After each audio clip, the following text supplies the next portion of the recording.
মা কথাটি অনেক ছোট কিন্তু খুব মিষ্টি। এই মা কথাটার ভিতরে জড়িয়ে আছে অনেক ভালোবাসা, অনেক আবেগ, অনেক অনুভূতি, অনেক রহস্য।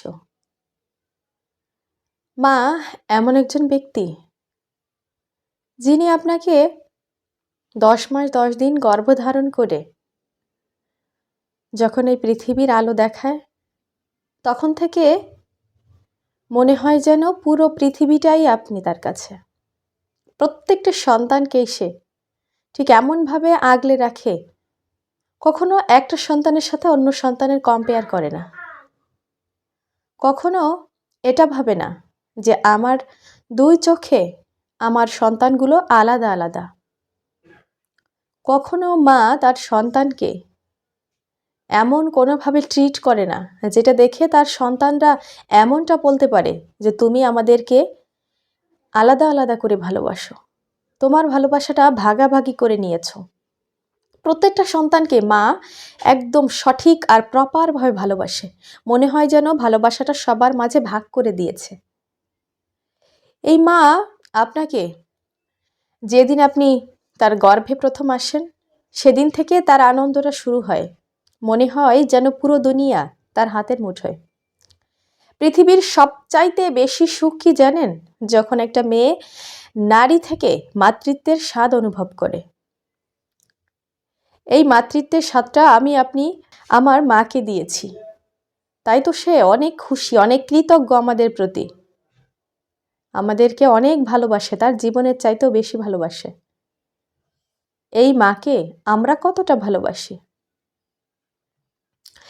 এই পৃথিবীতে অনেক মানুষ আছেন, আমি জানি না, আমি বললে আপনারা হয়তো কেমনভাবে নেবেন, তবে এই পৃথিবীতে এখনো অনেক মানুষ আছেন যারা এই মাকে ঠিকভাবে যত্ন করেন না, প্রপার কেয়ার করেন না। মায়ের এই ছোট্ট পেটে আপনার 10 মাস 10 দিন জায়গা হয়েছে, অথচ আপনার এত বড় বড় বিল্ডিং থাকা সত্ত্বেও সেই বিল্ডিংয়ে মায়ের জন্য একটু জায়গা হয় না। এটা খুবই দুঃখজনক। বাংলার প্রতিটি ঘরে ঘরে হাজারো সন্তান এখনো রয়েছেন যারা এই মাকে ছোট্ট কুঁড়ে ঘরে রেখে নিজেরা আরাম আয়েসে দিন যাপন করছে। হাজারো লাখ লাখ মানুষ আছেন যারা এটা অস্বীকার করতে পারবে না। দিন শেষে তারা অপরাধী, তারা অপরাধ বোধে ভোগে, কারণ তারা জানে তারা অন্যায় করছে, যেটা ঠিক নয়, কিন্তু তারপরেও তারা করছে। কেন করছে? করছে বিভিন্ন রকম সমস্যায় পড়ে, কিন্তু সমস্যাগুলো এতটাও গুরুতর নয় যার জন্য আপনার মাকে আপনার থেকে দূরে রাখতে হবে, ছোট কুঁড়ে ঘরে রাখতে হবে, যেখানে তার জন্য ভালো কোনো বিছানা নেই, তার খাবারের জন্য ভালো কোনো কিছু নেই। যেই মা নিজে ভেজা জায়গায় ঘুমিয়ে আপনাকে পরিষ্কার আর শুকনো জায়গায় ঘুমাতে দিয়েছে, সেই মাকে আপনি শক্ত আর মাটির বিছানায় ঘুমাতে উপহার দিয়েছেন। কি হৃদয় বিদারক ঘটনা, তাই না? এরকম অনেক মানুষ আছেন যারা তাদের মাকে নিজেদের 2 নয়নের মণি মনে করেন, নিজেদের জীবনের চাইতেও বেশি ভালোবাসেন, সবসময় মাকে ভালোবেসে আগলে রাখার চেষ্টা করেন।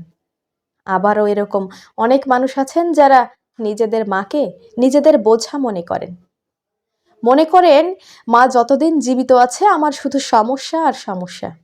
কিন্তু একটা কথা মনে রাখবেন, মা এমন একজন ব্যক্তি যিনি যদি মৃত্যুর আগ পর্যন্ত কেউ প্রশ্ন করে তোমার জীবনের সবচাইতে সেরা উপহার কি, বলবে সেটা আমার সন্তান। আপনাকে আমাকে এই মা এতটা ভালোবাসে, বিনিময়ে তাদের কি এতটুকু আমরা কিছু করতে পেরেছি? মনে হয় না। তাদের শেষ ঠিকানা করে দিয়েছি বৃদ্ধাশ্রম। অনেকে আছে সেই বৃদ্ধাশ্রমেও দিতে চায় না, বাড়িতে রেখে মাকে দিয়ে বিভিন্ন কাজ করায়, এমনকি তাকে ঠিকমতো খাবার দেয় না, তাকে বোঝা মনে করে, তাকে বিভিন্ন রকমভাবে বিভিন্ন কথা বলে কষ্ট দেওয়ার চেষ্টা করে। সেই মানুষগুলোর প্রতি আমি ধিক্কার জানাই যারা মা থাকতেও এই মায়ের মর্মতা বোঝে না। এরা বুঝবে কখন জানেন? যখন তার মা এই পৃথিবীতে আর থাকবে না। তখন তাকে ভালোবাসার মতো কেউ থাকবে না। যখন তাকে কেউ কোনো খারাপ কিছু বললে তার ঢাল হয়ে তার পাশে দাঁড়ানোর মতো কেউ থাকবে না, তাকে সাপোর্ট করার মতো কেউ থাকবে না, তখন এই মানুষটা বুঝবে আর খুঁজবে তার মাকে। তখন হাই হাই করে কেঁদে কুল পাবে না। ওই অসহায় মানুষগুলো মায়ের গুরুত্ব তখন বুঝবে যখন মা তার পাশে থাকবে না। তাই মা থাকতে মাকে ভালোবাসুন, তাকে কেয়ার করুন। কখনো মাকে অযত্ন করবেন না, কখনো তাকে কোনোভাবে বকাবকি করবেন না। যখন মা বৃদ্ধ হয়ে যায় তখন সে বিভিন্ন রকম ভুল করতে পারে, বিভিন্ন রকম আবদার আর বায়না করতে পারে। আপনার যদি ছোট ছেলে মেয়ে থাকে, আপনি তাদের আবদার আর বায়নাগুলো তো খুব সুন্দর আর সাদরে গ্রহণ করেন, তাদেরকে এই বায়নাগুলো মেটানোর চেষ্টা করেন। তাহলে আপনার মা বাবার এই বায়নাগুলো কেন মেটাবেন না? অবশ্যই মেটাবেন। তাদেরকে হাসি মুখে তাদের সব আবদারগুলো পূরণ করবেন, কখনো তাদেরকে কষ্ট পেতে দেবেন না। মায়ের একটা দোয়া আপনার সারা জীবনের ভবিষ্যৎ, আপনার ইহকাল পরকাল সব কিছুর জন্য মায়ের দোয়াই যথেষ্ট। আপনি সব কিছু করেন, কিন্তু যদি মায়ের সেবা না করেন কোনো কিছুতেই আপনার কোনো কিছু হবে না। শুধুমাত্র মায়ের ভালোবাসা, মায়ের দোয়া আপনাকে ইহকাল পরকাল দুই জায়গায় শান্তি মিলিয়ে দেবে।